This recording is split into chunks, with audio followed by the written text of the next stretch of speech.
Welcome, everybody. Hope we're all okay out there. Here we are for our final stream of lockdown.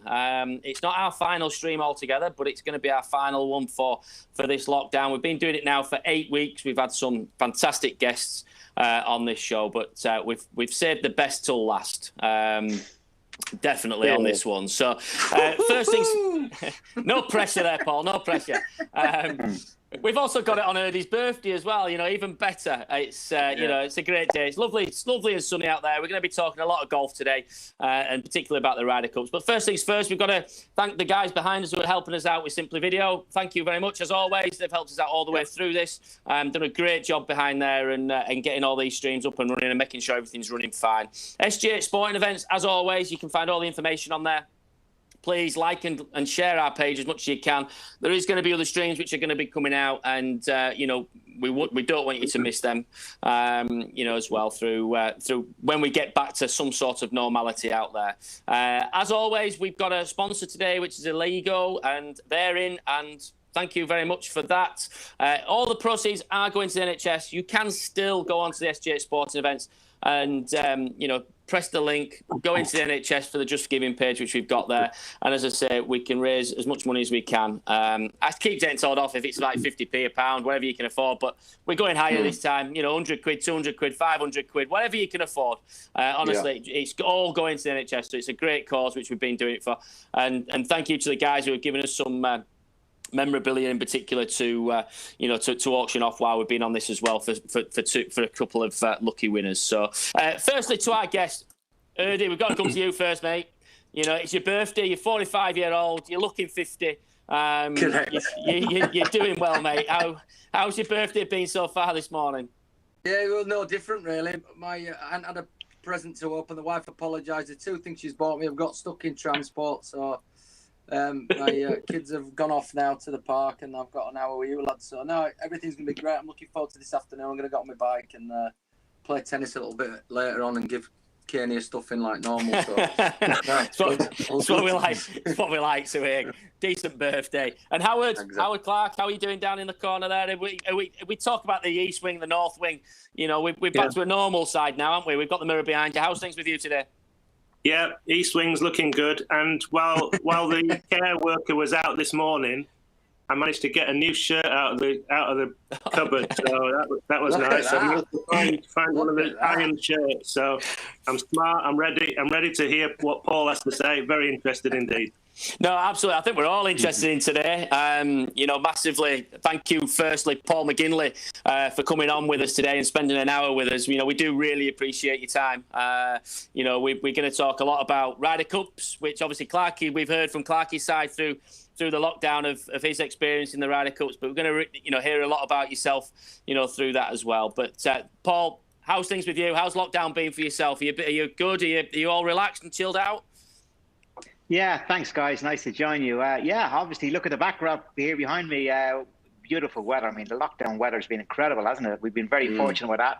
I'm living on the back of Sunningdale Golf Club, so I've been walking along there while lockdown was on, and now I'm getting out and playing a bit of golf too. And lots of gardening going on. I can't really show you the work I've done, but I know you like your gardens, Howard, don't you? I've certainly done a lot. I've put in a huge amount of hours and all kinds of things I've learned about flowers. Some people get into baking and cooking and all of these things over lockdown, and gardening has been my thing.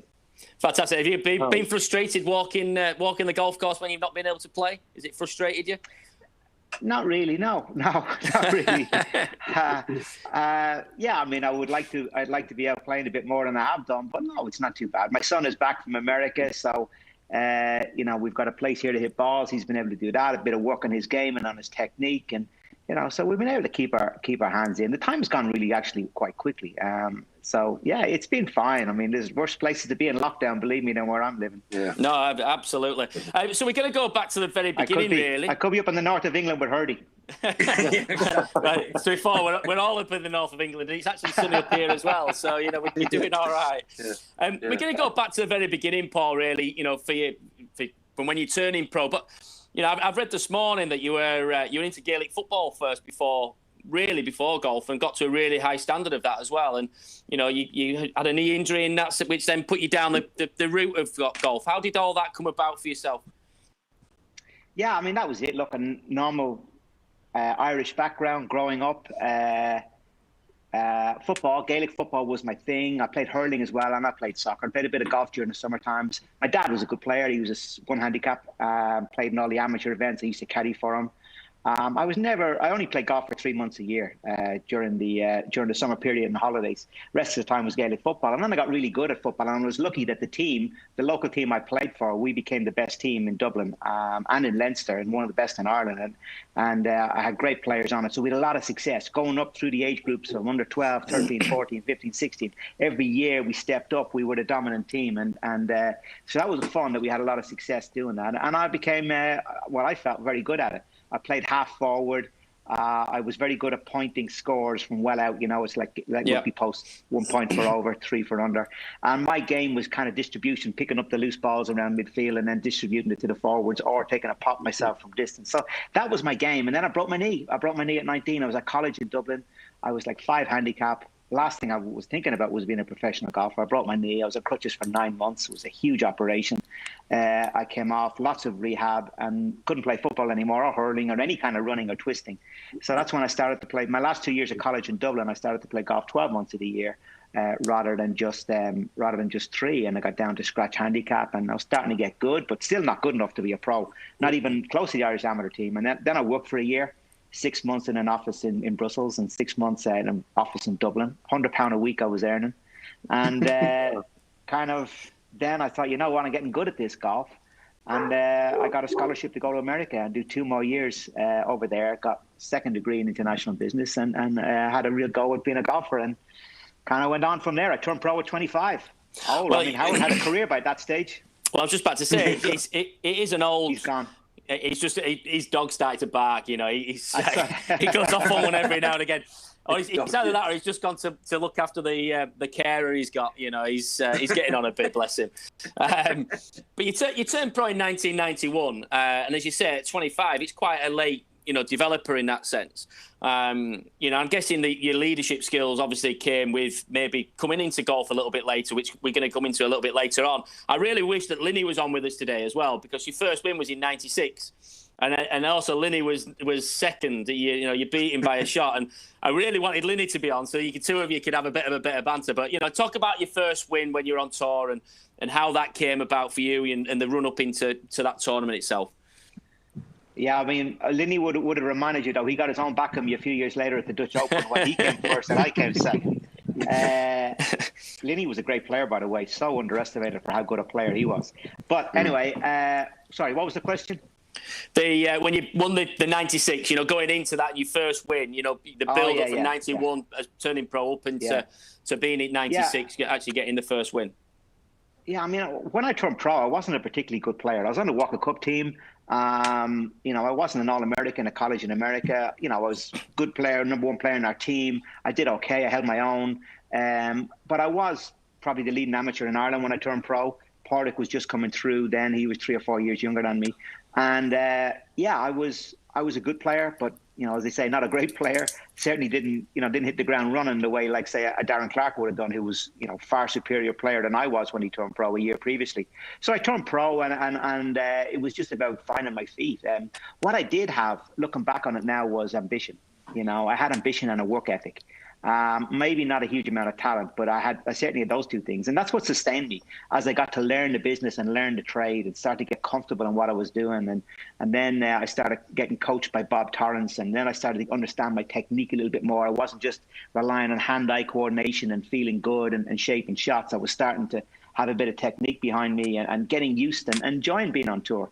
And but it took me a while. It was 1996, as you say, before I won my first tournament. So I turned pro in 91, so 92 was my first year. So 2, 3, 4, 5, and then 6. It was 5 years before I won. And looking at that, what you're saying there, the work ethic, how important is it for these young guys out there who may be listening to this? We had the bullet on the other day, and it's like a young kid coming into the game now. How important is that work ethic to get to where you want to be? Because it's a very individual sport as well. Yeah, I mean, I take that point about the work ethic, but I think ambition is more important, because I look around all the young kids now, they work very hard. It's very rare. I mean, I have a line that I use on tour, and the only guy who pissed away his talent because he was having such a good time was Hurdy. Everybody else did make the most out of their talent. Everybody worked really hard. No, but I'm genuine about that. I've yet to see a player go off the tour from being a good time Charlie by messing around, by not being dedicated, by thinking he'd made it when he hadn't. Everybody works hard, and I think a lot of people work too hard in the wrong direction. And you look at all the guys who lose their card, generally it's because of overwork and over worry and so much pressure on their shoulders, and then they don't see the wood for the trees, and they lose a train where they were, and they lose the joy that they had in the game and the thrill of competing. That's where guys generally lose it. It's not really from a work ethic. So work ethic, I think, is a given. To get to that level, you've got to have a strong work ethic. But the word I would use would be ambition. I think that's the most important thing. You know, if you're springing out of bed in the morning and you're ready to go work and you've got things to achieve and you want to do it and you're excited about your playing and you're excited about competing, that's the place you want to be. That stomach that fire has got to be. You got to be on fire inside. And whatever way to get yourself on fire. Sometimes it's money, sometimes it's winning titles, sometimes it's winning a major, sometimes, there's all kinds of people are motivated in different ways. Sometimes it's lifestyle. It can be all kinds of things. And it's important to keep that fire burning. And when that fire goes out, you're done. Howard, I think, will be really good to talk about that because Howard, had a phenomenal career, amazing career. And then just kind of at the end, it was like, you know what, you had enough, Howard, didn't you? You just thought, you know what, I don't want to do it anymore. And you were still quite young and still played quite well, but kind of the fire wasn't quite there. Would I be right in saying that? Clark, we can't hear you. Can't hear you, Howard. For some reason, Howard's My apologies. Yeah, I muted it because the postman arrived with my pension, and the dog goes nuts every time. Did you have a wheelbarrow with you as well there? Yeah. Did you bring the pension in with a wheelbarrow? I've dug a big hole. It's okay. I can bury it there. The ambition part of it was huge for me. But I think the work ethic as well for me was part of it. I looked at things very simply. Really, the more I practiced, I wanted to play more. And as Paul was right, in my school holidays, I couldn't wait to get up to the golf club and hit balls. And I used to be a show off in front of the clubhouse. I wanted people to watch me. And nowadays, I don't want people to see me at all. It felt my game just fell off the edge of a cliff in the start of '96, and it went downhill very quickly.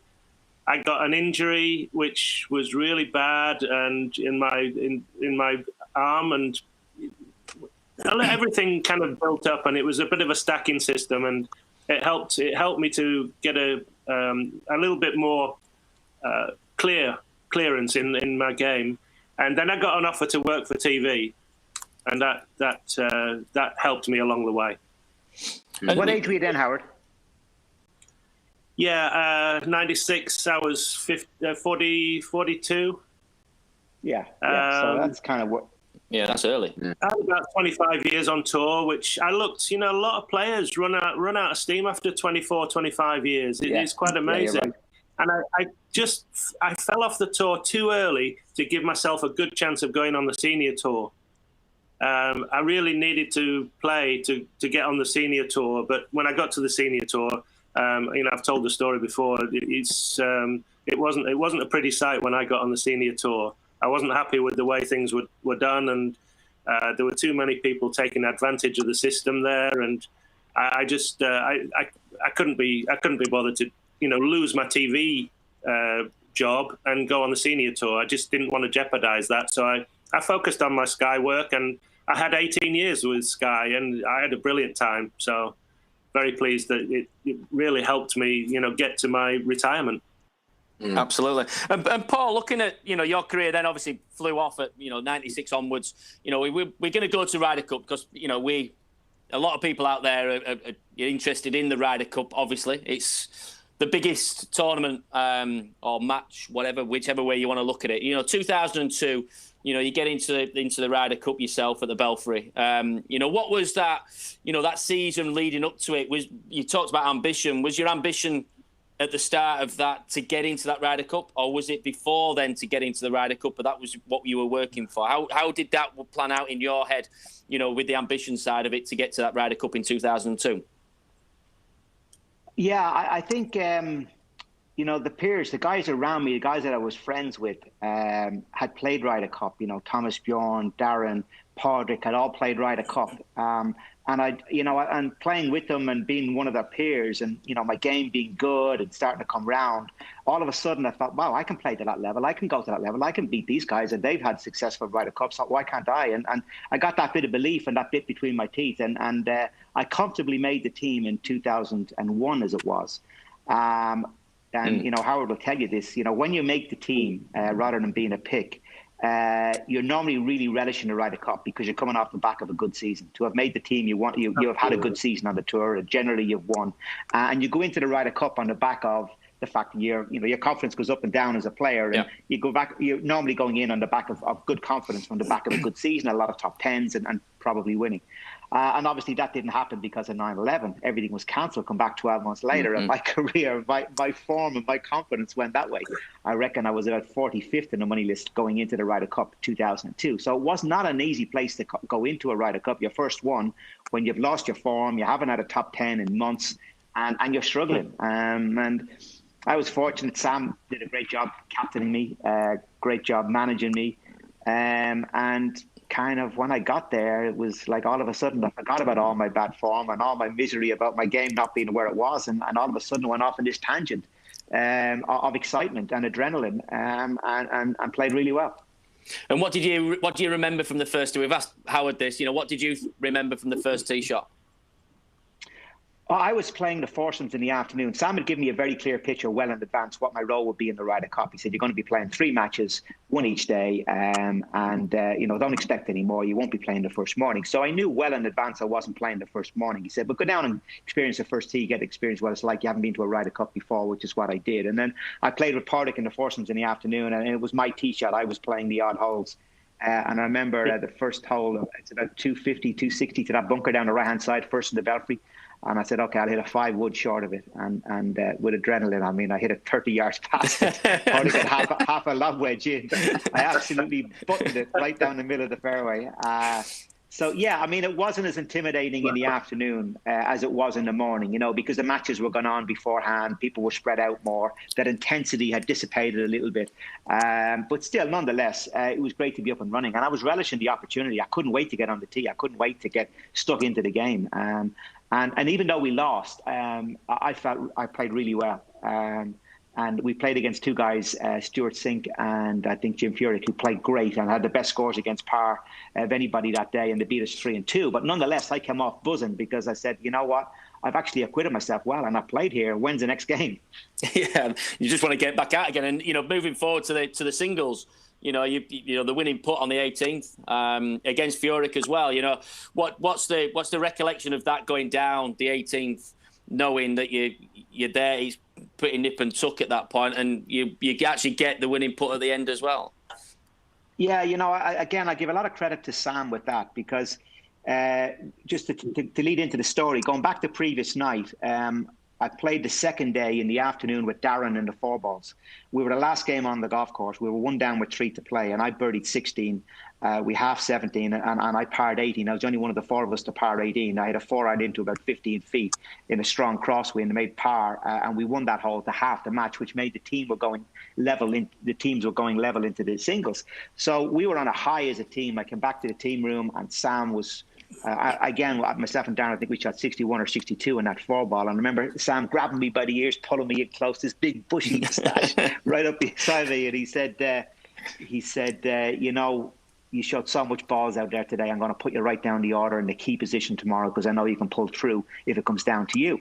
And of course, I'm feeling 10 foot tall. I've come in on the back of really poor form.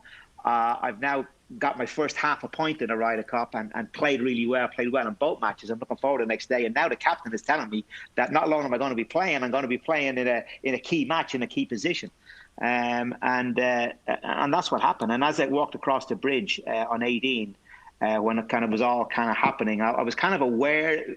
I was aware it was right down on me, but not exactly aware. But then Sam told me he was waiting. I remember him sitting, so casually. This is, again, his body language is so important when you're a captain. And that bridge you walk across as you play the hole on the right-hand side, a stone bridge, and he's leaning against it with his back against it and his arms folded and this big grin on his face as I'm approaching, terrified after missing a green with a 3-iron left at it, full hook, second shot. And he's got this big grin on his face, and he said, Paul, this is why you're in this position. Do it for me, do it for your teammates. And I don't know what came over me. Rather than thinking, oh my God, I hope I don't screw it up, I felt the other way. I felt incredibly empowered. He walked across the bridge with me, really relaxed, really cool. And just his body language and his energy were so much in control. There was not any sign of fear from him. There was not any sign of worry from him. It was basically, you got this. I know you have. And I felt that energy. And I walked across that bridge. And when I got across onto the other side, I was getting that ball up and down. There was nothing else in my mind about getting that ball up and down. And that's what happened. So I give a lot of credit to Sam's management of me and also his persona as a captain. That body language and that energy you give off as a captain, I feel I've always drawn it from captains and I've always observed it as being a really important thing. You don't want to see a captain uptight and fearful. We're going to go into when you were captain as well, because I'm guessing you took a little bit from each captain you had all the way through your playing career to being the captain itself. I've got to ask about Billy as well, throwing you in the pond lake, behind you. Billy's been on here; he's a good friend of all of us, and when Billy chucked you in, what did you think then when he got into the lake with you with a flag round your back? What was obviously pure elation, but what was your thoughts there, Billy? Please don't send me in here. Darren Clark was with him, I remember, and Harrington was somewhere too. But I was doing an interview, and in the middle of the interview, they lifted me up. I was at the top end of the green, so I had to walk all the way down to the green. I'll just give you a little story here, and you can make of it what you want out of it. I'm not going to say what it means, but you can. I know exactly what Hurdy's going to think when I say it. So basically, go back. Taylor, do you know the story, Hurdy? No, go on. You're going to like the ending, I know, and I'm not going to say what it refers to, but you can make up your own mind. But I know exactly where you're going to go. Vest or underpants. No, it's not that. At least I wear underpants. So basically, the start of the week, David Faherty came up to me. And he was working TV that week, and a good friend of Sam's. And he gave me a little gold marker.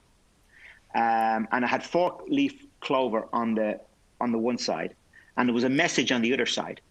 And he said, look, my wife gave me this when I was playing in my first Ryder Cup match. It brought me a bit of luck. I'd like to give it to you. I'd like you to use it this week. Would you mind? He said, it might bring you some luck because it did to me. So I said, sure. And as the week goes on, I used his marker. And it was fine. So anyway, when I'm lifted up by Billy and Darren and I'm walking down towards it, all I'm thinking about is, oh my God, I'm going in this lake and I've got Faherty's gold marker that his wife gave him that I'm going to lose. So I managed to get my hand in my front pocket, as they're lifting me down, and I was able to pull out the marker, get it into my back pocket, all while I'm being carried down on the shoulders, and close the button. So that it wouldn't be lost. So, of course, I went in the lake, and when I came out, one of the first things I did was check to see if the marker was still there. And then I met Faherty about an hour later. He says, "Is my marker on the bottom of that lake?" And I said, "No, Faherty, I have it," and I gave it back to him. And he said he was going to give it to the next Irish rookie, who I think was Graham McDowell. I don't know if he did or not, but the message on the back of it was, "Always finish your day with a 69." So you can make what you want out of that. Yeah, exactly. Absolutely. It's Ernie's birthday. So we move forward a little bit. We've got the 2000. Cuz, can I just? Yeah, of course you can. Yeah, come in. Paul will not have heard this story, which is a brilliant story. Just tell him that story at the Belfry at Howard when you played with Sam in the foursomes. When you were going to the I'm beginning to feel it. I'm beginning to feel it's not true now. I've come out with it so many times. tell Paul. I'm beginning to feel, with a few things that have gone on. But Basically, Sam and I had worked our foursomes routine out. He would tee off the first, get round to Belfry. He liked the seventh hole. I quite liked the tee shot at the 10th, and two choices there, either lay up or go for it. And Sam was happy to do with this. And, just planned our way around the golf course. And basically, Sam, I don't know whether he bottled it or he just felt that way about it. He said to me, he says, Clark, he says, I want you to hit the first tee shot. I said, no. I said, you can't be serious. He says, yeah. He says, I think it's going to be better for us. I said, you mean better for you or better for us? Well, yeah, he says, I think it might be better for you and for us. He said, and he wasn't happy. And he just said to me, on the way from the putting green at the Belfry to the first tee, we switched our way around. Amazing. And I really can't remember which game it was that we played, but I think we lost all our foursomes games, so it didn't really matter who played off the first. But that was, that's how the Ryder Cup affects you, isn't it? It's the greatest laxative known to man, or known to a golfer anyway. It really is. Yeah. Sorry about that. Cool. Absolutely. Just moving forward a little bit, Paul. We 2004, Oakland Hills, we win, very convincingly again. But I want to go to the K Club. It was an emotional one for lots of different reasons. A lot of the Irish guys that out there as well, playing in your home crowd. Obviously, the thing what happened with Darren Clark and his wife as well. The build up to there. What was your recollection of the K Club in 2006?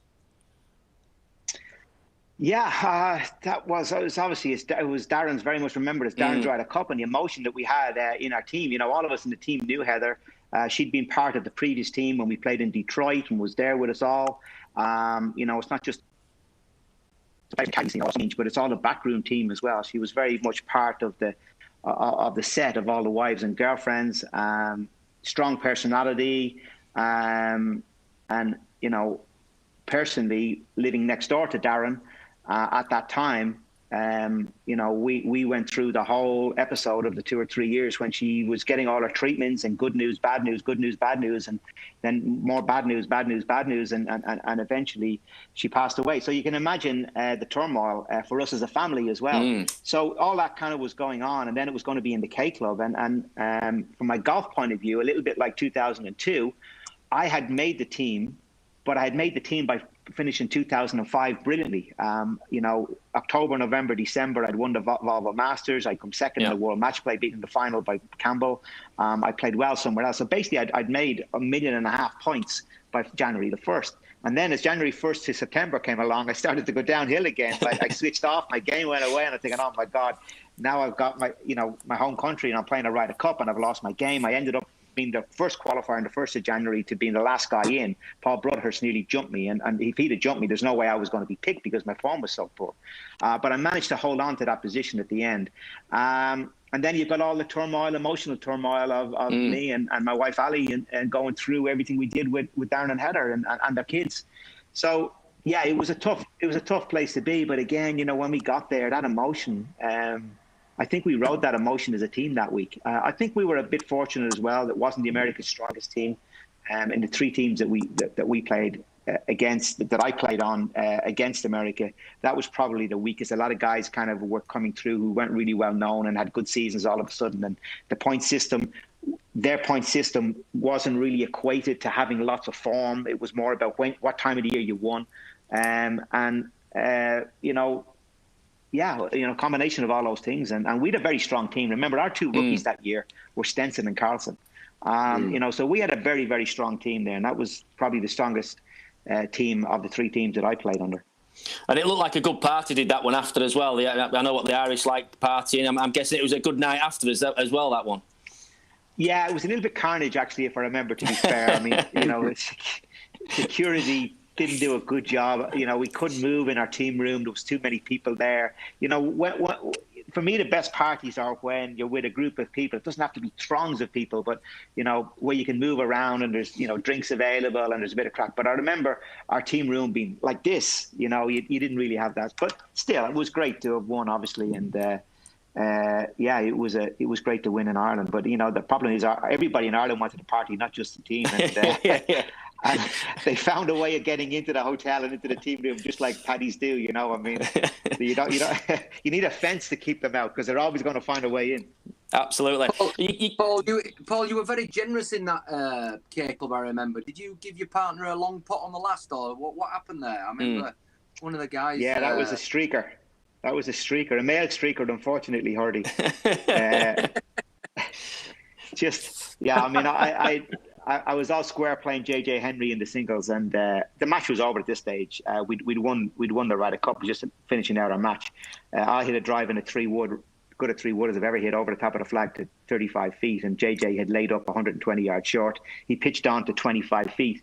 I drove my putt down, nearly holed it. He gave it to me, and as I'm walking off the green, this male streaker comes by, and he's got this. He's got like a G-string on, and then he's got a sign on his back, 19th hole, with a big arrow pointing down to his ass. And if you lip read what I can actually say, because I'm actually looking at the camera as he's coming off, the camera's facing me, and I say, don't walk on his line, because I knew all he was just looking for attention. Of course, everybody was cheering, and so of course, as I went over and I stood beside Des Smith, that's what he was doing. He's running around JJ. JJ was bending down trying to read his putt, and he was doing a circle around him like this with his arms in the air looking for attention, and then he ran over and jumped in the water. So then I went over and I said, JJ, pick it up, I'll give it a putt. Call it a half match. Fantastic. So was he still pissed off at me to this day? Because if I'd have won my game, he would have been the captain that won by the biggest ever margin. European. So to this day, as it is now, he's only joint with Langer. And every time I see him with a drink on him in particular, he's very quick to point out, McGinley, you cost me history. You cost me. So you know what Woozy's like, Howard. He doesn't forget. And he won't ever forget. He'll remember it every time he's drunk too. Yeah. So going from the K Club, you became vice captain, and this is where you obviously the run up into being the captain at Gleneagles in 2014. Your first year in that vice captaincy, all your vice captaincy really. What did you learn going forward for you being the captain, in 2014? You take a bit from all of the different captains you play under. I felt I had a wealth of experience. Going up against Tom Watson, it wasn't a fair fight, his career against mine. But if you measure what we'd done in the captaincy role, I was at least level with him. I'd done 2 Seve trophies, which had been really successful. We shouldn't have won. We'd very much underdog teams, and I captained them both on my own with kind of, teams that shouldn't have won, and we did win. I thought, wow, I think I've got a bit of a bit of ability at this to be a captain. I really enjoyed it. I enjoyed the strategy. I enjoyed the man management. I enjoyed all the tactics and getting the players up for it, and hiding our weaknesses, putting out our strengths, and all of those kind of things. And then I was a vice captain twice to Monty and Olazabal, and learned a lot from what they went on behind the scenes. Watched how it all kind of worked behind the scenes. I started introducing stats in. That's what I kind of did in 2010 and 12 as a vice captain. I was the one we didn't have a stats guy then.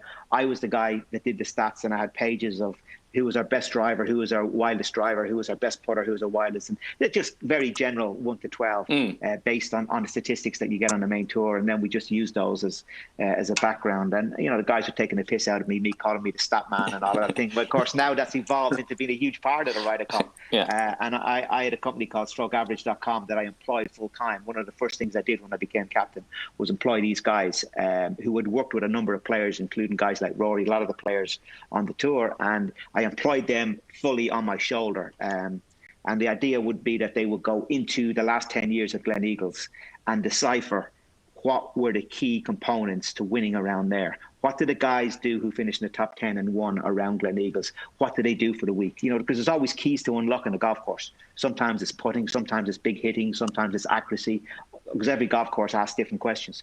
So once I determined what they were, that helped me then as the team was evolving, and then that helped me with my pairings and how we were going to tackle a golf course, because everything was based on what had been successful in the 10 years of Johnny Walker. So people kindly say nice things about my captaincy, and But I said didn't think I was a pioneer. I think Tony Jacklin, Howard can speak a lot more about this. You played under Tony, Howard, and he was much more of a pioneer. He did things that hadn't been done before. I didn't do anything that hadn't been done before. All I did was take what had worked in the past, but make it better. But the principle was the same, but just made it more professional and simpler. But I mean, I'd like to hear what Howard had to say about Tony, because for me, he was the real pioneer in terms of elevating that role of captaincy.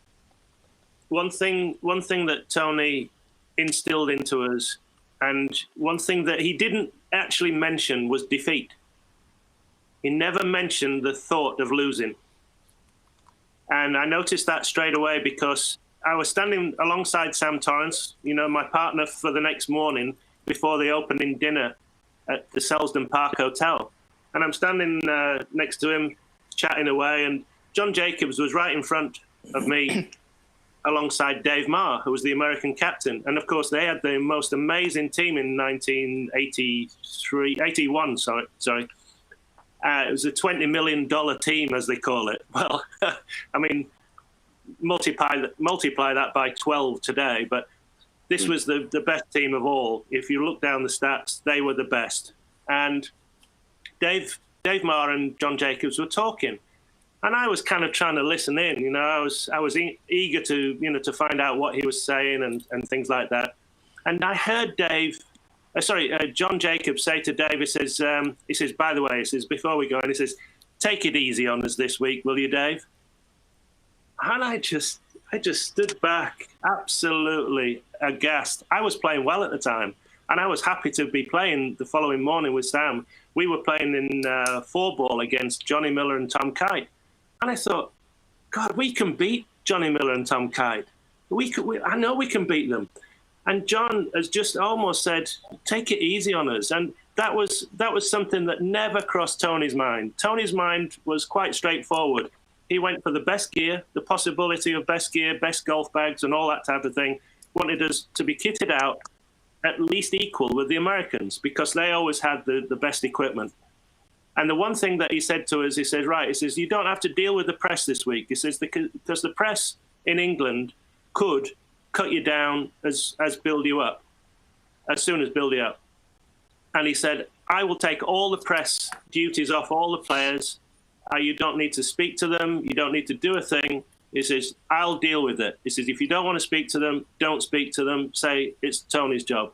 And I think the unloading of the pressure of, having to speak to this and having to speak to that and do all the media stuff beforehand was taken away, because it was becoming to be quite big, was the Ryder Cup. At Palm Beach Gardens, Tony nearly got the win, and that would have been an incredible win. But for a hardy little fella like Lanny Wadkins stiffing a wedge at the last, to secure the point and all that type of thing. But Tony was into winning, and he told us in '85, he says, we can actually win this. We can win this. He says, I'll be very surprised and very disappointed if we don't. And that was the mentality, the whole mentality of Jacklin, being a winner, coming onto the team and winning mentality, I think, thrust upon the team. That was my version of it anyway.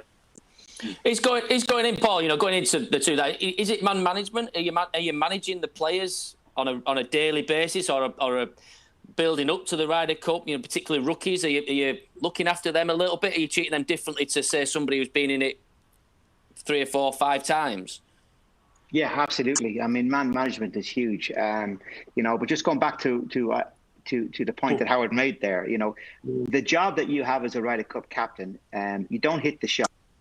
Yes, you do create, the partnerships and all of those kind of things. But what you're trying to do, in essence, more than anything else, is you're trying to create a platform for the players to go and play their best golf. That's really you're creating. You're not there to coach them. You're not there to tell Rory McIlroy how to hit a 5-iron or how to hit a chip shot or what clubs he has to hit on this hole or that hole. Your job is to create a platform and an environment that they're happy in, that they're with partnerships that they like, that they believe in the strategy that we have as a team, so that they feel unburdened to go and express themselves as great players that they are to be on that team. That's really the essence of the Ryder Cup team is. And how I believe, for me, sometimes we over-team it.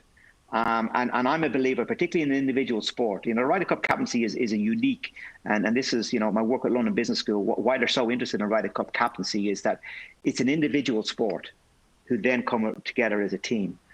It's not like you playing football or, you know, Man United playing football and training with the same guys and developing strategy over time. And, you know, maybe you have a transfer here and you change that and you're constantly with each other and you're constantly moving. The first time the Ryder Cup team get together in the same room as a team is the Monday of the Ryder Cup, and they've got to hit it, you know, play the first shot 4 days later. So it's a very complex thing in that regard. So I think one of the keys that I did and how I saw it was, look, I'm not God here. I can't all of a sudden turn these guys who are very self-centered, very selfish, very I mean, I'm speaking about myself included here. This, you know, as professional golfers, you have to be that way. You know, when you are in an individual game, it's only you.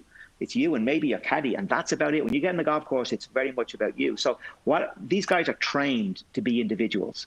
They're trained in an individual way. They're not used to having teammates. So when I brought them in to the team, it was about managing them in their own little bubble. So, you know, for Rory McIlroy, who's #1 player in the world at the time, it was about how important it was for him to play well. And it was important for him to strike a note against other guys, contemporaries that are looking to knock him off his perch. Make it about Rory and about his career, you know. And then with Stephen Gallagher, it was more about, you know, representing Scotland in his hometown and how proud he is as a Scot and those kind of things. And, you know, Sergio, it's always for Sergio about representing Spain and having somebody strong on his shoulder as a partner. So, you know, so that's why my meetings were no longer than 10 minutes every night, because there's only so much you can say to Stephen Gallagher that also relates to Rory McIlroy. It was just general principles. But most of my management was done on a one-to-one basis. And well in advance of the Ryder Cup too, as I started to form the partnerships, I was putting guys together in the Ryder or in the European Tour events without them knowing, just to see if there was any friction and if they would get on or whatever. And that's where I evolved a lot of the partnerships. So I was able to hit the ground running when I got to Gleneagles. So your team picks as well, how did that come about? Was that quite easy for you? Had you made that quite early, or was it quite a late decision for that as well? Yeah, that was really difficult for me, because I didn't have a whole lot of guys showing a huge amount of form. And I wanted guys to have form that'd be easy for me to pick. You know, Poulter was a natural pick. Stephen Gallagher, I thought he was going to miss the team. And then in the last counting event, he finished second over in Italy, shooting 62 in the last round. And I thought, wow, he's showing me something that he really wants to be in this team. And he'd only just missed out. David Howell birdied the last hole to go second, joint second with him. And as a result, if he'd been second on his own, he would have had enough points to go in the team. So he was closest to it. So he was a pick. And then, you know, Lee Westwood was a guy that I wanted on the team, but his form hadn't been great. It'd been okay, but not great.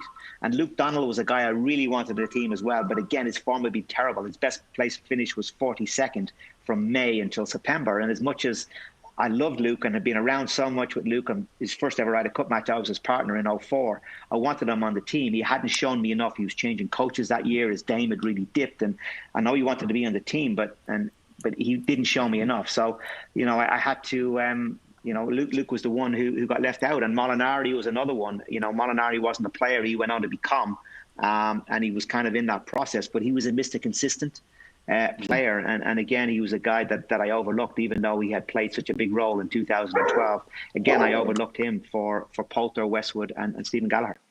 And you talked about the team itself and coming together. They are, obviously, golf is an individual sport. How do you get that team atmosphere on that first day when everybody turns up? Or is it, because it seems to be the Europeans get it very, very quickly and the Americans seem to struggle. You know, is there something which you did in particular to get that team atmosphere together a little bit more?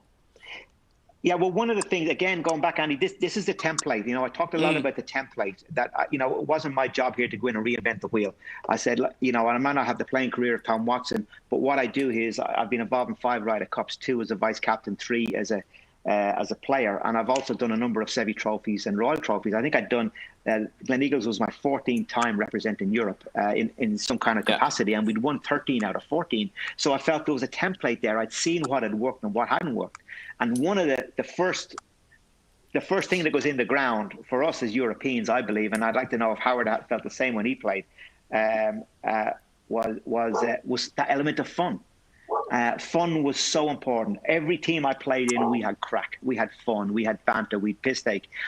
So what I did that first time we got my first meeting with everybody, I think I gathered everybody, 72 people we had behind the scenes, from physios and doctors and trainers and players and wives and girlfriends and everybody into the room. We had a cocktail party the first night, just European backroom team. And I played a video that I'd put together for about 10 minutes, and it was just a piss take out of everybody on the team. Everybody had a laugh, put music to it, all kinds of things. And then I spoke, very brief chat again. And I said, look, in my view, the first rule that we're going to have here is we're going to have fun more than anything else. Everything else is secondary. This is going to be a fun week. We're not going to be weighed down with a burden of expectation. We've always relied on fun, and this is what we're going to do. It's always going to be first and foremost. And then I had a couple of people instigated in there that I knew could bring that bit of banter. I mean, Edinburgh Jimmy was my caddy, and I knew him in the middle of all the caddies was going to stoke, there's going to be crack in there. Westwood, there's always something with Westwood. Poulter, there's always something with Poulter, and I made sure I had people, even the people as vice captains, that they were very much encouraged to have the crack and the banter. Guys like Jimenez, laying back, having a bit of fun and a bit of piss take, and made sure that things were light. You don't want to be heavy. As I said earlier, you want to create that platform for the players to go and express themselves. And I've yet to see players play well with massive burdens of expectation. Your job is to lift that burden and let them be free and let them go out and express themselves. Absolutely. Howard, how was your thought on that? Sorry, my doorbell's going. Yeah, very good indeed. That's your pension. Yeah, mine's not in a wheelbarrow though. I totally agree with the fun part. There was a lot of that afterwards.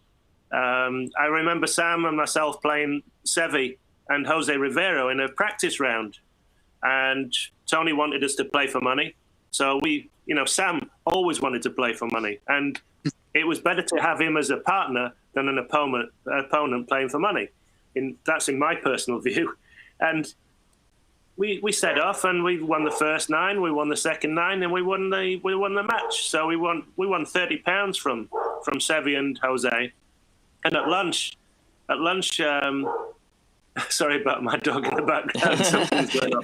That's the second pension just turned up. Yeah, probably. But we got to sit down for lunch, and Sevi and Jose sat at the other side of the table. And Sam turned to me halfway through lunch. He said, how do you know when you've won, partner? And you could see Sevi's ear just get a little tug. I said, I don't know, Sam. Haven't you been paid? He said, no. Have you? I said, yes. Jose has paid me in £30 sterling. And I showed him the £20 and the £10. I said, yes, I've been paid. Haven't you been paid, Sam? I said, well, I'd have to have a word with the champion. So it was so funny. Sevi lost it. Sevi lost it because he'd never, ever had to give up money in a match in his life. And he didn't know how to do it. He didn't know how to do it. And he eventually said, Sam, he says, I have had enough of this. And he screwed up 3 £10 notes and threw them across the table. He said, there you go. He says, that's the way to win. He says, now I know I've got him legal. He'll beat every American that he sees this week. There was method in the madness. And Paul, just coming down there, we had Jamie Donaldson on as well, and he talked us through when he was coming down with the shot coming down there. Did you get involved like Sam did with you? Did you get involved at that point, or did you just leave him to it? No, I left him to it, Andy. I mean, my view, every captain sees it different. And, there's no one way of captaining it. You've got to captain as you see fit. And I saw, I didn't see my role as a cheerleader on the golf course. It wasn't certainly to critique the players and give them advice. They had the players, they had their caddies, and I had caddy meetings most nights as well too. And I said to the caddies, I said, look, I can assure you, I'm not going to get involved in any of your games. You have a player on your shoulder. You know his game inside out. It's not for me to come in and put a third opinion on the table for any decisions that you guys are making. If I have to have a word with any of the players for any reason on the golf course, I'm going to come to you for permission, and you tell me when I can go and speak to them. So I wanted to empower the caddies and empower that I wasn't going to be second guessing them. That they're a very, very important and underappreciated dynamic in the Ryder Cup of the caddies. So that's how I saw it. And to be quite honest, I probably shouldn't be saying this, but as the matches go off on the golf course, I I then went back to the team room and watched most of it on TV. You know, I didn't. You know, the thing about the Ryder Cup is there's four different arenas going on. It's not like, you know, watching a soccer match. You're sitting down and you're watching, and everybody's watching the one arena. With four different arenas, I always felt that, you know, I hated as a player to see a captain all of a sudden appear over the hill on a cart and park it down, and now all of a sudden I'm being observed and watched. And I didn't want that kind of extra. You know, I didn't think there was any benefit for the captain being out there. I had a vice captain with each game and a fifth vice captain looking after the four not playing to make them feel not feel second rate.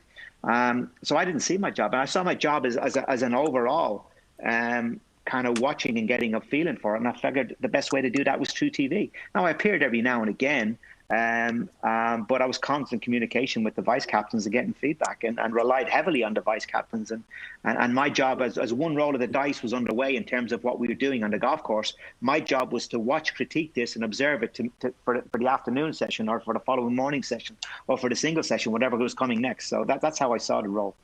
Unbelievable. I don't think anybody's heard that bit before. And, you know, that kind of, but it makes sense. It makes perfect sense when you think of all the TVs in front of you.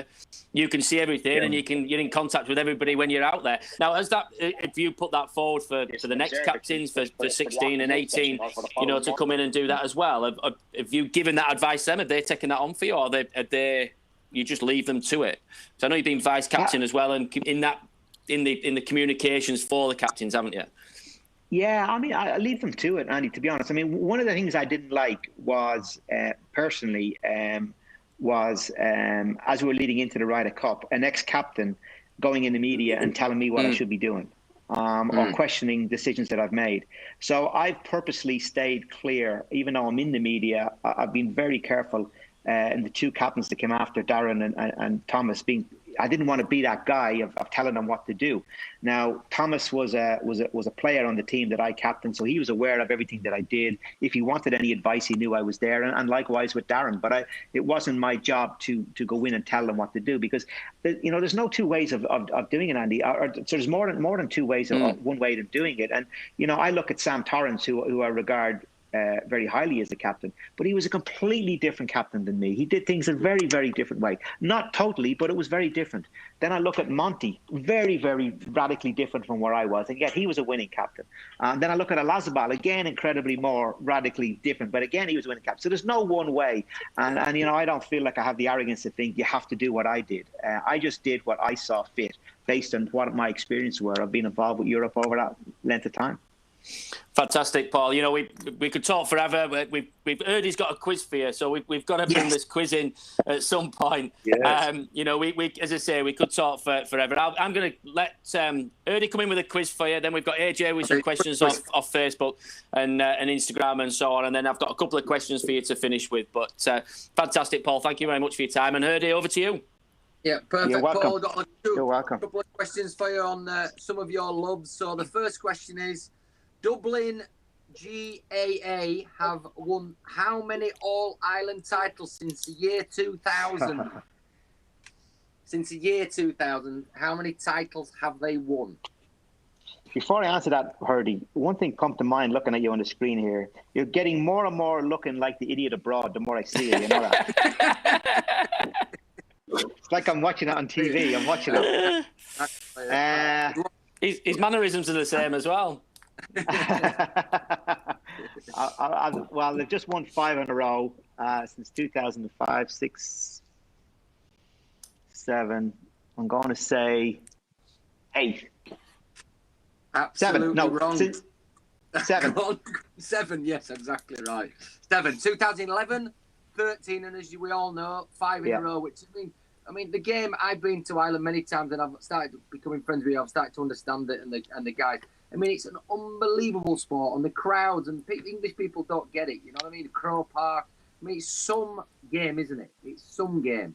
Yeah, I mean, we get 85,000 people at the finals. It's amazing. Crow Park is state-of-the-art stadium. What's great about it, and I brought a lot of this into my Ryder Cup captaincy, what's great about it is we've 32 counties in Ireland, and in Gaelic football, you can only play for the county you're born in.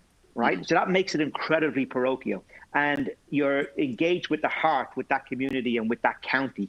And when they go on to represent, then, no matter what age you get, you always support the team and community that you're from and where you live. So you generally have a connection with somebody on the pitch. Even though there's 85,000 people there, you always have a connection with some player on the pitch. Even if you are from Dublin, somebody's cousin or somebody's related that's on the team. So it's an incredible, and when I go back earlier to the Ryder Cup, that's how I felt that I very much captain Sergio. It was about representing Spain. I thought, he was a guy that get into his head about, you're not just representing a faceless blue flag, Martin Kramer. You're not just representing a faceless blue flag of Europe. You're representing Germany, your town, your village. People are tuning in from Germany, watching you in the Ryder Cup, and it's important to engage the player's heart. And I think the best way to engage anybody's heart is the place they're from. I think we're all very proud of wherever that may be.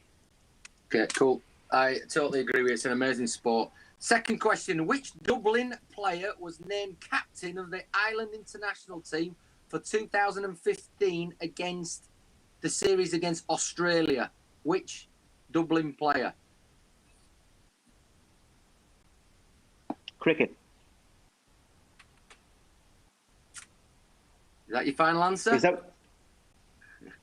So, you're talking in riddles here. You're going to ask a question and you're not going to... What sport are we talking? Yeah, I'm not going to say what sport. Sorry. Dublin GA. Sorry. Which player? Sorry, I thought it was on the same subject. Sorry, mate. Which Dublin GA player was named captain of the Ireland international team for 2015 series against Australia? I'll give you a clue. I'll give you a clue. I was at dinner with him and I spoke to you... when I was at dinner and you said he was an unbelievable Bernard player. Brogan. Here we go, big lad. Come on. Junior. His old man wasn't bad either. The whole family are of some team out there. Yeah, his dad was called Bernard too. He was a hero when I was growing up. That Dublin team in the 70s were great. His dad played midfield. Okay, your next love, West Ham United. When did they move to their new stadium? Was it 2015, 16 or 17?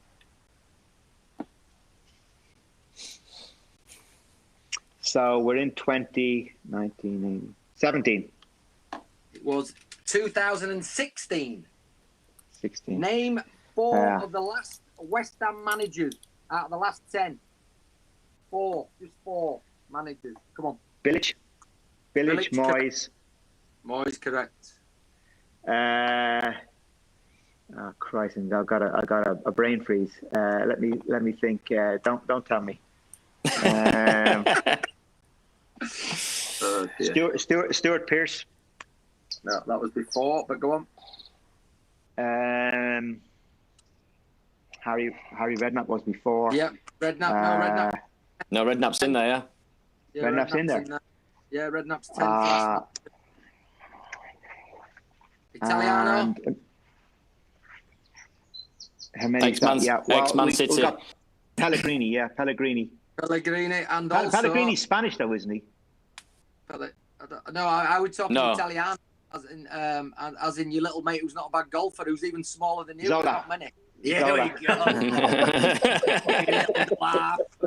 Well done. The other ones were Kirbysley, Pardew, Grant, and Sam Allardyce. I should have named all of those. Yeah, no. What year was Sunningdale formed? 1900, 1902 or 1904? Keep your membership. Yeah, to keep your membership, yeah. Got 2 more quick ones after this, AJ. 1900, 1902 on it. Have a look at one of your shirts you've got. It'll have it on it. I said 04, right? Oh, you said 04. Sorry, Paul. It was 1900. Never mind. Right. Last question, and then I ask a question the same to everyone. As you know and I know, you went to the Olympics in 2012. Ireland got 1 gold medal. Who was it? No, I didn't go in 2012. 16 I went. 2012 Olympics in London, you went to the final, didn't you? Oh, the ones in London. Okay, yeah. You went to the... I remember you got tickets for the final, didn't you? Ireland, 2012. That's easy. Katie Taylor. Yeah, Katie Taylor is correct. And then last question, that Super Saturday, we got 3 track and field gold medals. Who were the 3 British athletes? Mo Farah. Yeah, 1. Correct. Jessica Ennis. Yeah, 2. Very good. And Kelly Holmes. Ginger Nut. No. Triple jumper. Yeah, triple jumper. Yeah. Rutherford. Yeah, well done. Well, Very good. Excellent. Well done. I knew you would be. It was funny that when Katie Taylor got a gold medal, I remember in the Telegraph, they published it, and the next day they had to come out and make one of them tiny little stories. They put down Katie Taylor, British boxer. That wouldn't go down well in Ireland, that's for Went down sure. like a shit sandwich. Yeah, she's doing great now. Right, go on. I can hear the Sorry, sirens are coming to get you, Hurdy. Yeah, Exactly. they certainly are. AJ, over to you, mate. It's not coming to get Hurdy. It's the escort with Howard's pension pot arriving. Paul, how you doing, mate? Good, thanks. Not too bad. And you? Good. Yeah, fine, thanks, mate. Not too bad. There's quite a few questions coming in on Facebook and social media. Paul asks, in all honesty, did you enjoy the experience being captain at Glen Eagles, or was it so stressful you could only really reflect back and enjoy it post that week? I really loved it. I loved every moment of it. I was so well prepared. I had a plan in place. I had all kinds of scenarios ready for, one of the best advices I got was from Michael Vaughan, the cricketer, and he talked about a plan, the importance of a plan. He says, everybody says they have a plan, but they don't really. You're going to write it down. It needs to be detailed. It needs to have offshoots of it. If this happens, I'll do this. If this happens, I'll do that. Remember Nigel Mansell's telling me the same thing he used to do before a race. He'd have all planned going to the first corner. This is the gear I'm going to go into. If he moves here, I'll do that. If he moves there. Because what happens is, under the heat of competition, things happen so quick and your mind gets scrambled. So you need to be prepared for it. So I was very, very prepared. And all I was doing was kind of rolling out what I had planned. And I didn't really feel stressed at all. It was something I really relished it, and I really enjoyed it. Absolutely. It's interesting though. Was there anything that did throw you, even though you planned so meticulously and so completely? Was there anything that did throw you during the week? Yeah, there was one situation where I was trying to get hold of Des Smith, who was a vice captain following. I think it was Lee Westwood, who I was thinking about playing in the afternoon, and I needed to get a debrief from Des, and his earpiece, unbeknown to him, had fallen out of his ear. So I really needed, because I was up against a time constraint to put the time in, and I really wanted to get a final authority from him that this was the right thing to do, to put Lee in.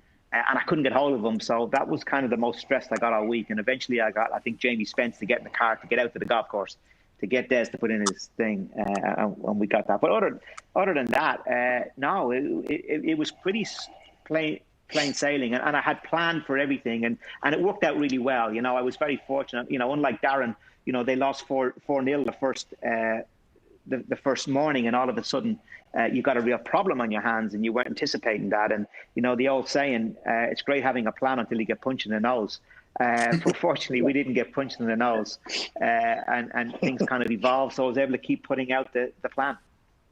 Brilliant. We've got so many people saying, I think people say whilst Tony Jacklin obviously took the Ryder Cup on, you were the guy who really invented it, and so many people are complimenting not invented the Ryder Cup, sorry, took it on to the next level, and I think so many people are complimenting your brilliant captaincy skills. But who was the locker room joker at Glen Eagles? Richard asked that. For me, it was actually my caddy, Edinburgh Jimmy. Hurdy, I mean, Jimmy well, and so do you, Clarky. I mean, Jimmy is a figure of fun. He used to caddy for Poulter, and anybody who knows Edinburgh Jimmy, hard as nails, doesn't sugarcoat anything. Everybody gets a bit of a stick. Everybody gets a jab, no matter who it is. And Jimmy was sitting there like the big fat controller. He didn't really have a massive job for the week, except just to be there. And he was funny, and he kept things light, and he had a jab for everybody, and they had a jab back at him, and the caddies and the players and everybody. And then even in the caddy room, that night, you know, he was a center of fun and telling them all, you know, like the big father figure telling them all what to do. In fact, one caddy had a bit too much to drink, and Jimmy had him up by the throat one night, told him to get to bed because he was drinking too much. So, you know, all of that then was a good story the next day. Everybody was laughing about it the next day. But at the time, it was a proper up against the wall. So he was the guy. In terms of the players, well, JD was very much, Jamie was very much in his element there. You know, he's like Hurdy, that kind of energy and that kind of fun element to him. Everything is a laugh and a joke and a quick wit. And he's always running around like Hurdy. He never sits still. So as a rookie, he kind of acquitted himself. Acquitted himself really well in there. And him and Westwood really got on well. And he was a popular guy among all the players. And Westwood's always very good with the dry jab. You know, it's not so much the funny one, but it's the little jab. And then you get the reaction. Brilliant. I'm going to ask you, Paul, and we ask every guest we've had on the show. We've had some amazing guests on, and all in different venues, some in their bedrooms, some in their offices. You've obviously got Sunningdale behind you there. Most people have got some piece of memorabilia, probably their favourite piece of memorabilia that they've collected throughout their career, hung up on the wall.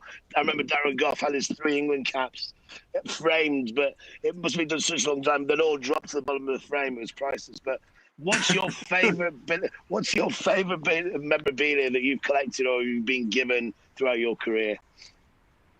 I have in my office. I have the players. If you remember at that Ryder Cup, they made a £5 note with the Ryder Cup on the back of it. It was a special edition Ryder Cup, and what the players did was each one of the 12 players wrote a message in a Sharpie across that £5 note to me, a personal message to me, and then they framed it all in a big frame with a picture of the team in the middle.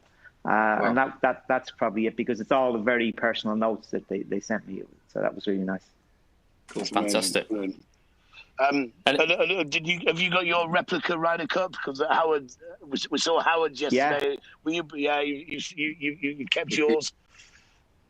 Oh yeah, of course. That's sacrosanct. They don't go. Although I've got one in Ireland. I'll get one to my mom and dad, in their house in Dublin, and I got 4 here. So I don't 5. 3 is the player, 2 is a captain, and 1 is a captain. Sorry, I've got 6. So I've got 5 here and 1 in Dublin. Wow, amazing. Finally, Brian asks, what are your thoughts on the forthcoming season and the announcement made by the European Tour yesterday regarding scheduling and the rest of the season? Yeah, I mean, look, it's tough times, you know, and I think it's not just golf. You know, I'm reading about rugby, I'm reading about athletics, I'm reading about the Premiership, I'm reading about the league, the EFL. You know, I mean, everywhere there's going to be carnage. I really do think that's why. I don't think anybody really got their head around how much carnage is going to be in the back of this virus, particularly for sport, because we're in the worst industry here because we rely so heavily on crowds for atmosphere and also for money. And all sports are that way. And to take away our atmosphere and to take away the revenues that we get from corporate hospitality, as well as people paying to come in, we're going to be last coming out of this lockdown. So this is not like, you know, we're coming out of lockdown now and people are starting to go back to normal lives again. But you bet your bottom dollar, sport is going to be right at the end of this, and it could be another year before we're back to having crowds again, because I can't see any government, you know, allowing mass gatherings of people, you know, and risking the potential of a second or third, you know, wave of this pandemic coming through. So I think we're in for a long haul here, and if you're not prudent in what you do financially, you're making mistakes, and we are very prudent on the European Tour. I'm on the board. And I can assure you, Keith Pelly has been working 24/7 for the last 2-3 months. He's taken a massive pay cut. Everybody's taken a massive pay cut. We are battening down the hatches, knowing how difficult this is going to be going forward. So to get tournaments on the road and to get the players back out playing is just terrific. It's taken a monumental effort because of the health and safety and all of those things. And it's costing us, because no sponsor wants to put on an event and pay for an event, even if it is behind closed doors, if it's going to lack atmosphere and it's going to lack, they can't take their corporate partners there, or they can't have the Pro-Am. So where's the real value for them? So, you know, we've had a lot of them pulling away because of that. So we're having to finance it ourselves. But hopefully that's going to, you know, the hands around our neck is going to relinquish a little bit as we go down nearer, hopefully getting a vaccine for this thing, because I can't see things changing until a vaccine is in place. I can't see any government allowing 40, 50, 60,000 people gather until that happens. So I'm worried for sport. With that said, Paul, do you still think, even though Donald Trump's looking like he's getting America going, the first major, maybe the Masters, will that go ahead? Yeah, well, the first major, I think, is the PGA, isn't it, in August? If it goes ahead, it'll be behind closed doors, guaranteed. There's nowhere away. I mean, the US Open as well, too. I'll be very surprised if they're going to let, even if they let sparse crowds in, they're going to have to monitor that very, very closely. So it's tough, and there's so many financial implications for all of these organizations. I mean, Hurdy and Howard will know here, there's very few sporting organizations are sitting on a massive reservoir of cash to get through this. There's the PGA Tour are one. They're in a very fortunate position that they are, and they're going to be okay because they can sustain it, not indefinitely, but they can sustain their big $7 million prize funds for a while. But every other sporting organization that I know, or maybe Augusta might be the same, but every other sporting organization, certainly in golf and probably as well in other sports, we run from year to year. Yes, we have a bit of a make sure we don't run into cash flow issues. We've a bit of a wedge there, but it's not a monumental wedge that we can get through, 12 months and sustain the tour that way. And it's the same with football clubs. I mean, and many of them are running at a profit. They're running from year to year and working within their budgets. And a lot of them wouldn't have been insured for this. So I'm looking at rugby union. I mean, in Ireland, they're talking about, rugby may well close down, and the players will have to take a 50 to 60% cut on their wages. Internationals, our Irish Rugby Football Union are looking at, 15 to 20 million down in revenue this year, lost revenue. And it's not like they've got another 20 million in the bank that they can just use. They don't. They run. European Tour is a members organization. Our job is not to have 50 or 100 million on account. Our job is to take money in and put it out in prize funds. So we are really affected, and I think it's a great job that we're able to get these tournaments up and running over the next couple of months. I think they'll go off fine. They will be good. I think the American ones will go off fine. They have a lot more money and a lot more resources. But I'm really worried for sport, and I think there's going to be huge changes in the landscape of sport on the back of this. There's going to be a lot of football clubs are either going to go away or they're going to join forces. There's going to be a lot of collaborations going on. Different organizations are going to be coming together and forming one. And that may well happen in golf as well, too. So I think the next 18 months, the whole landscape of all sports is going to change. And what's your thoughts on the Ryder Cup, supposedly later on this year? What's your thoughts on that one? My thoughts on that one are well, first of all, we don't have to make a decision at the moment, Andy. Let's just wait. We've got 6 more weeks before we make that decision. Let's get these 4 events off in America. Let's see how they do. Let's see how they go off behind closed doors. Let's see how people interact with them. Let's see if the people at home watching on TV like it, if the viewing figures are good, if it comes across as a good event. I would be reluctant to cancel and postpone for a couple of reasons. First of all, the financial ramifications of doing that are huge. Secondly, trying to find a date in the schedule if we are going to go in next year, with the Olympics back on next year, with the President's Cup on next year, with the Solheim Cup on next year, with the FedEx, with the European Tour. I mean, where are you going to find a date? It's going to be, because the dates are well in advance, done. Unless one of those decides to move for us, but why would they move for us? So that's going to be difficult. As I say, the financial ramifications of so many industries and people. I mean, for example, the PGA of America own the Ryder Cup, and they're the ones making most of this decision. How many PGA pros are going to be on their knees financially and with cash flow problems on the back of this? And they're going to be knocking on the door of the PGA of America going, hey, I've had no business for 3 months. I need some cash to help me with cash flow. And that's their job, is to look after that. They've got several thousand, tens of thousands of PGA pros around America. Same with the PGA over here. Same with the European Tour over here. So it's not just a simple case of let's cancel and move forward. There's massive financial implications involved here. And maybe we are going to accept, when the Premiership starts back again, and we're all going to get used to sport behind closed doors and accept it as a unique occasion. This is a unique thing. Let's just do it for this one time. And the one thing I don't want us to do, Andy, and I think we've got to be very careful in the sport with this, is that we can't be seen to be the argument of, oh, the Ryder Cup is nothing without fans. The atmosphere is not the same. If we have that view, well, by having that view, we're also dissing other sports because they're doing it without fans. The NBA are going to play in Disneyland behind closed doors. The Premier League are going to play Man United against Liverpool with no crowd. Liverpool are going to hopefully lift the trophy with nobody in the Kop.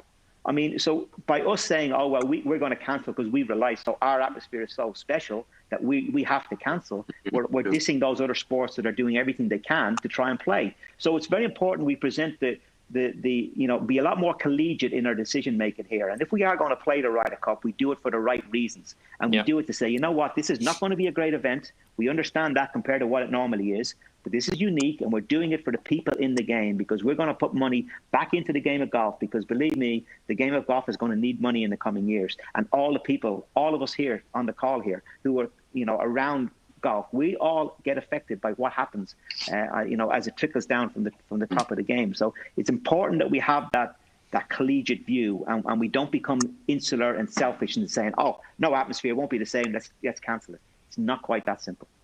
Yeah, it's a very difficult one.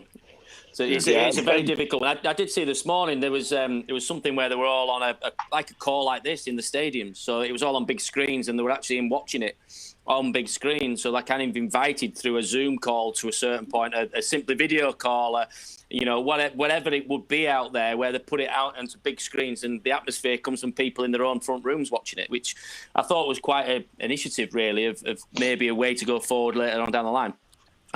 But two more questions, Paul. These are a bit of fun. First one is, who would be the person who would get you into the most trouble on a night out?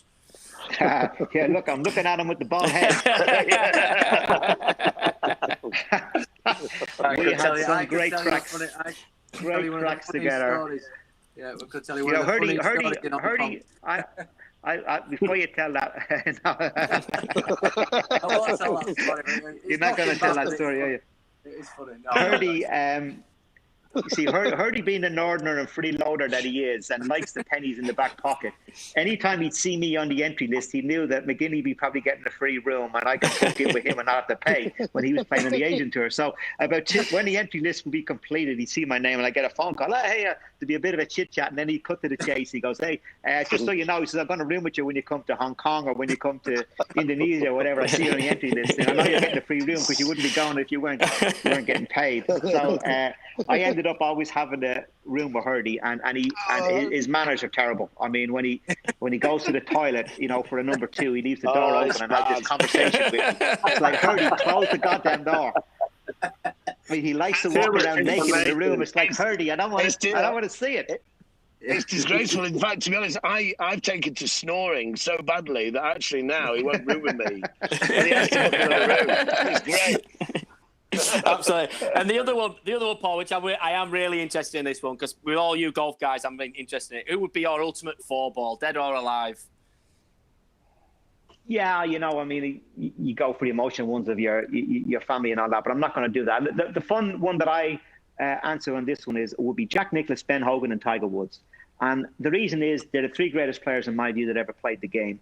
And I would love to compare the three games for a start, but I'd also love to observe the mental dynamics between the three of them. And I'd love to listen to their views on the game. I'd love to see how they relate to each other. I'd love to see how competitive they would be with each other. I'd love to see what they'd agree on. I'd love to see what they disagree on. And I think that would be hugely informative for me to see those three. Absolutely. Great football. Paul, thank you very much for coming on. We've gone over. We expected to go over today. Really, really fascinating. The insights into your captaincy and playing and everything which goes through it. It's been an absolute pleasure having you on, and we do really thank you for your time. It's been great. Thank you very much, mate. Pleasure, Andy. Thank you. Can I just give a shout out to Aligo as well, because I'm a shareholder in there, and I know they were part of the. They're donating here, sponsoring it today. So I just want to give a shout out there and sing for my supper a little bit. They're a great organisation. Warren is a great character. You need to get him on here. I don't know if you've had him on yet. Him and Hurdy are big buddies. No. They do a lot of business together. All kinds of shady deals go on there between those two. That's Hurdy too well. This is getting disturbing. Is this one? But no. as I say, thank you very much for that, Paul. As I say, really enjoyed it. Thank you, as always, to the guys on the bottom, Hurdy and Howard, and obviously AJ in there.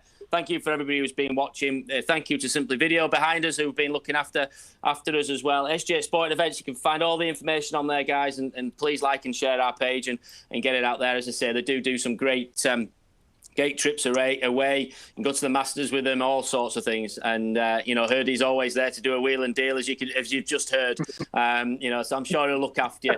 As we say, thank you to the sponsor as well. Which Paul's just gone through there. But thank you to everybody who's been watching over the last 8 weeks. This isn't the end.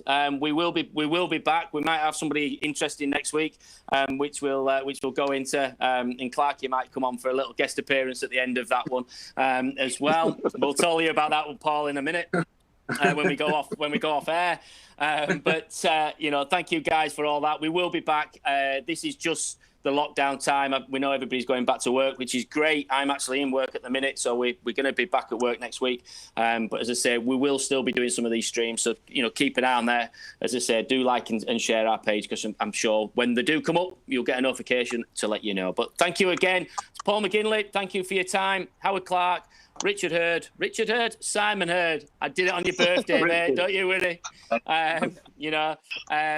Heard it as well, putting these things on, getting all the lads involved. It's been fantastic for everybody to watch. Thank you to you and AJ in particular for doing that. And have a good birthday today, mate. I'm sure you will have a few drinks after. AJ, as always, thank you again. We'll see you again at some point very soon down the line. All take care of yourself, look after yourself, and stay safe out there. Thank you very much. Yeah, guys. Tell us when we're not Thanks, live. guys.